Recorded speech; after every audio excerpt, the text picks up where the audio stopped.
नमस्कार दोस्तों, आज एक बार फिर आप सबका एसएपी के एक नए क्लास में स्वागत है। आज हम बात करने वाले हैं एसएपी में डेटा टाइप्स की। पिछले क्लास में हमने देखा है कि एसएपी डेटा टाइप कितना इम्पोर्टेंट है जब हम प्रोग्रामिंग शुरू करते हैं। नीचे लिंक में वीडियो दिया गया है, जब आप टॉप 5 इंटरव्यू क्वेश्चन में देखोगे तो वहाँ भी डेटा टाइप की बात हुई है। लेकिन साथ ही आज इस वीडियो में हम बात करेंगे कि वो कौन कौन से डेटा टाइप होते हैं, कैसे यूज किया जाता है और क्या क्या उसके बेनिफिट हैं। ठीक है, तो स्क्रीन पे आगे बढ़ते हैं और देखते हैं what is data type in SAP ABAP. तो चलते हैं स्क्रीन पे। यहाँ से हम आ गए अपने स्क्रीन पे, तो यहाँ से हम स्टार्ट करते हैं एसएपी का डेटा टाइप क्यों ज़रूरी है, वो सारी चीज़ें आज हम बात करेंगे इस वीडियो में। लेकिन उससे पहले कि आप चलो, most important think about SAP ABAP. कम से कम आप एसएपी एबीएपी के बारे में सोचना तो शुरू करो, क्योंकि जो चीज़ आप सोचते हो वही आपके साथ होता है, या फिर वही आप सीख सकते हो। जिस पर अपना आप टाइम दोगे, उसके बारे में सोचोगे, वो सारी चीज़ें अलग हैं। तो हम लोग चलते हैं नेक्स्ट स्लाइड पे और देखते हैं आज का क्लास। चलते हैं इंट्रोडक्शन की तरफ। तो आज का पॉइंट है what is data type. Data type define the kind of data a variables can store in ABAP. ABAP में डेटा टाइप से हम वेरिएबल्स डिफाइन करते हैं और साथ में ये भी करते हैं कि वो इसको स्टोर किस स्पेस में करना है। जैसे क्या होता है कि आप अगर जावा के स्टूडेंट रहे हो, सी प्लस प्लस के स्टूडेंट रहे हो, तो वहाँ भी डेटा टाइप्स का यूज होता है, जहाँ हम वेरिएबल डिफाइन करते हैं, डिक्लेयर करते हैं, उसका अलग अलग तरह से यूज करते हैं। सेम प्रोसेस यहाँ भी है, डेटा टाइप भी अलग अलग तरह के होते हैं और उसका इस्तेमाल हम अपने प्रोग्राम में अपना जो भी इम्प्लीमेंटेशन है वहाँ यूज कर सकते हैं। सही है, तो data type define the kind of variables, अलग अलग तरह के वेरिएबल्स को डिफाइन करता है और एबीएपी में स्टोर करता है, सिस्टम में स्टोर करता है कि इसको कितनी स्पेस चाहिए। Variables can store in ABAP. सही है, एबीएपी क्या है? Advance business application programming. तो उसके लिए हम यहाँ डिफाइन करते हैं कितना स्टोर लेगा, वो सारी चीज़ें। आगे चलते हैं नेक्स्ट पॉइंट पे और साथ में ये समझते हैं कि आखिर क्यों स्पेस लेगा, क्यों उसकी ज़रूरत है, क्यों स्टोर करना है डेटा टाइप को। तो जब डेटा टाइप स्टोर करने की बात आती है तो साथ में ये भी बात आती है कि उसको क्यों करना है भाई। तो करना क्या है कि जब हम डेटा टाइप डिफाइन करते हैं तो उसका एक रेंज बनता है, उसकी एक स्पेस बनती है, उसकी एक मेमोरी बनती है। तो उस मेमोरी को यूज करके हम अपने इम्प्लीमेंटेशन को आगे बढ़ा सकते हैं। तो कौन सा वेरिएबल कितना स्पेस चाहिए उसको, वो सारी चीज़ें हम डेटा टाइप के हिसाब से डिफाइन कर सकते हैं। आप देखोगे तो डेटा टाइप का यूज होता है मेमोरी एलोकेशन में, वैलिडेशंस में, कैलकुलेशन में और प्रोग्राम के परफॉर्मेंस में। साथ में एक चीज़ ध्यान देने की है, मेमोरी एलोकेशन तो समझ में आया कि स्ट्रिंग है तो अलग, कैर है तो अलग, इंटीजर है तो अलग, ये सारी चीज़ें तो अलग की बात है। लेकिन ये वैलिडेशन में कैसे यूज है डेटा टाइप का। जैसे हमारे पास दो वेरिएबल्स हैं, दोनों अलग अलग तरह के हैं। सही है, तो उन दोनों को जब क्रॉस चेक करेंगे आपस में तो हो सकता है डंप आए। तो वो सारी चीज़ें भी हम डेटा टाइप में ही डिफाइन करके सेट कर सकते हैं। और अगर कोई तो वो वैलिडेशन चेक कर सकते हैं हम डेटा टाइप के हिसाब से।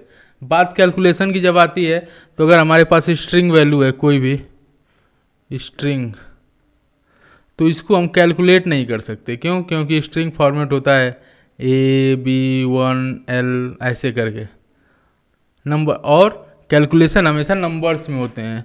तो नंबर्स भी डिफाइन करना है तो भी डेटा टाइप में हम डेटा टाइप के हिसाब से डिफाइन करेंगे कि क्यों भाई, कितना स्पेस चाहिए, क्या क्या कैलकुलेट करना है, वो सारी चीज़ें हम यहाँ बात करेंगे। और साथ ही डेटा टाइप से डिफाइन होता है कि उसका स्पीड कितना होगा। जब हम डेटा टाइप डिफाइन करते हैं, पता चला हमको दो डेटा टाइप्स की ज़रूरत है, दो वेरिएबल्स की, हमने डिफाइन कर लिए 100, तो अपना परफॉर्मेंस लो हो ही जाना है। तो डेटा टाइप ही डिफाइन करता है कि स्पीड कितना है, कितना स्पेस होगा, वो सारी चीज़ें आगे हम देखेंगे जब हम प्रोग्राम में चलेंगे। सही है, नेक्स्ट स्लाइड पे चलते हैं, नेक्स्ट पॉइंट पे आते हैं और बात करते हैं कि कितने तरह के डेटा टाइप होते हैं। तो डेटा टाइप बेसिकली 3-4 तरह के हैं जो हम लोग एसएपी में यूज करते हैं, जिसमें पहला है एलिमेंट्री डेटा टाइप। अब हम बात करते हैं एलिमेंट्री डेटा टाइप की। जब आप सी प्लस प्लस, जावा, ओरेकल, वो सारी चीज़ें पढ़ रहे होंगे तो साथ में ये भी पढ़ा होगा कि स्ट्रिंग फ्लोट, इंटीजर, कैसे डेटा डिफाइन किया जाता है, कैसे वेरिएबल डिफाइन किया जाता है। ठीक वैसे ही जब एसएपी में हम बात करते हैं डेटा टाइप्स की, उसमें भी एलिमेंट्री डेटा टाइप्स की, तो उसमें भी character, integer, float, decimal value, वो सारी चीज़ें एलिमेंट्री डेटा टाइप में आ जाती हैं, जैसे कैर, आई, स्ट्रिंग, फ्लोट वैल्यू, वो सारी चीज़ें। सही है, तो ये होता है एलिमेंट्री डेटा टाइप, जो सिंगल एलिमेंट एक एलिमेंट को अलग अलग डिफाइन करता है। सही है, एलिमेंट्री डेटा टाइप होता है।